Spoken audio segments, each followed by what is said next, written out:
प्रिय बच्चों,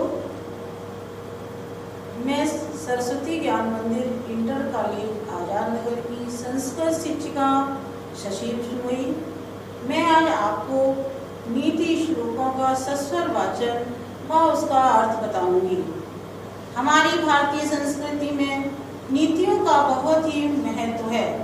आज अपने समय में उचित स्थान पर उचित कार्य को करने की कला को ही नीति कहा जाता है। इस संसार में जीवन जीने के लिए अपने कुछ नियम हैं। मनुष्य एक सामाजिक प्राणी है, अतः जीवन को सुगम बनाने के लिए हमें नीतिगत लोक व्यवहारों की पूर्णतः जानकारी होना बहुत ही आवश्यक है। आइए बच्चों, तो मैं सबसे पहले प्रथम श्लोक का सस्वर वाचन करूंगी। उद्यमेन हि सिद्ध्यन्ति कार्याणि न मनोरथैः नहि सुप्तस्य सिंहस्य प्रविशन्ति मुखे मृगाः। उद्यमेन परिश्रम से सिद्ध्यन्ति सिद्ध होते हैं, कार्य मनोरथ मन में विचार करने से नहीं। अतः परिश्रम से ही कार्य सिद्ध होते हैं, ना मनोरथ मन में विचार करने से नहीं। न ही सुप्तस्य, जिस प्रकार की सुप्तस्य भी सोते हुए सिंहस्य सिंह के प्रविशन्ति प्रवेश करते हैं, मुख में मृगा हिरण, जिस प्रकार की सोते हुए सिंह के मुख में हिरण स्वयं प्रवेश नहीं करते हैं, उसी प्रकार से हमें अपने लक्ष्य की प्राप्ति के लिए हमेशा परिश्रम करना चाहिए, क्योंकि परिश्रम करने से ही हमें सफलता मिलती है। अब बच्चों में द्वितीय श्लोक का सस्वर वाचन करूंगी। प्रिय वाक् प्रदानेन सर्वे तुष्यन्ति जन्तवः तस्मात् हि प्रियं हि वक्तव्यं वचने का दरिद्रता।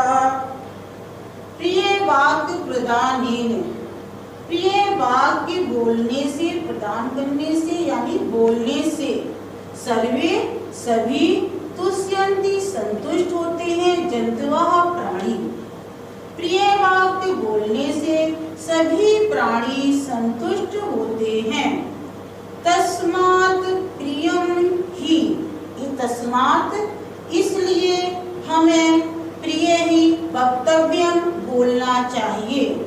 वचने का दरिद्रता, प्रिय वचन बोलने में कैसी दरिद्रता, अर्थात प्रिय वाक्य बोलने से सभी प्राणी संतुष्ट हो जाते हैं। इसलिए बच्चों, हमें हमेशा प्रिय ही बोलना चाहिए। प्रिय वचन बोलने में क्या दरिद्रता, जैसा कि संत कबीर दास जी ने कहा है, ऐसी वाणी बोलिए मन का आपा खोए, औरन को शीतल करे आपहु शीतल होए। अतः बच्चों, हमें हमेशा इस श्लोक से हमें ये शिक्षा मिलती है कि हमें सदैव मधुर वाणी बोलना चाहिए।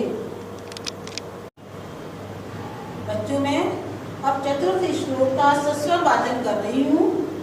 नमन्ति फलिनो वृक्षा नमन्ति गुणिनो जना शुष्क वृक्षास मूर्खाश नानमन्ति कदाचन।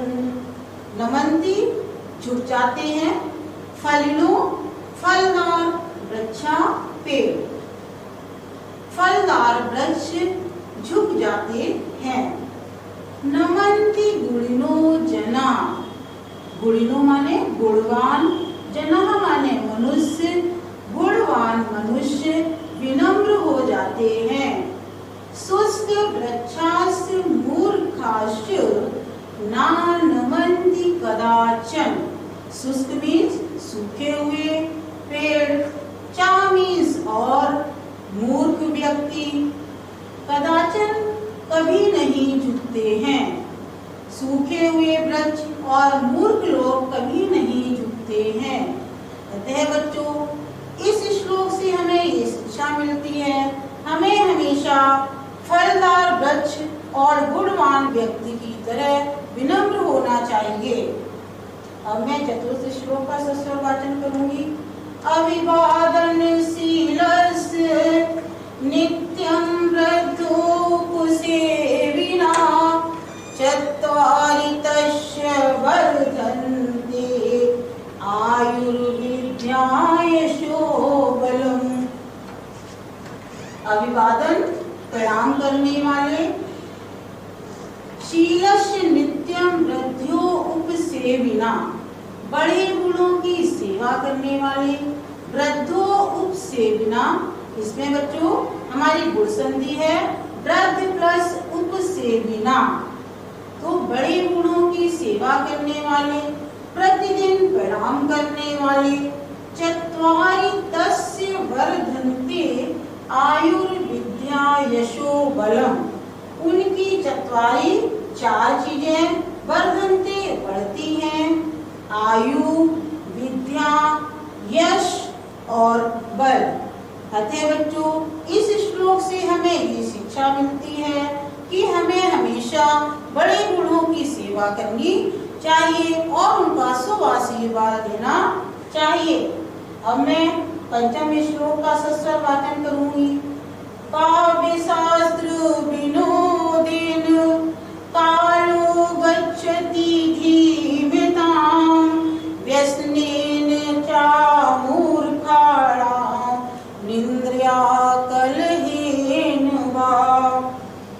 विनोदेन मनोरंजन करने से, कालो समय, का धीमिता बुद्धिमान, बुद्धिमान व्यक्ति अपना समय काव्य शास्त्र के मनोरंजन से, वेद शास्त्रों के पढ़ने में व्यतीत करते हैं। लेकिन मूर्ख व्यक्ति व्यसने बुरी आदतों में, निंद्रा सोने में, कलहीन झगड़े में अपना समय व्यतीत करते हैं। इस श्लोक से बच्चों हमें ये शिक्षा मिलती है, हमें हमेशा अच्छी पुस्तकों का अध्ययन करना चाहिए और अच्छे वचन सुनना चाहिए। बच्चों खुश रहिए, हंसते रहिए, पढ़ते रहिए। धन्यवाद।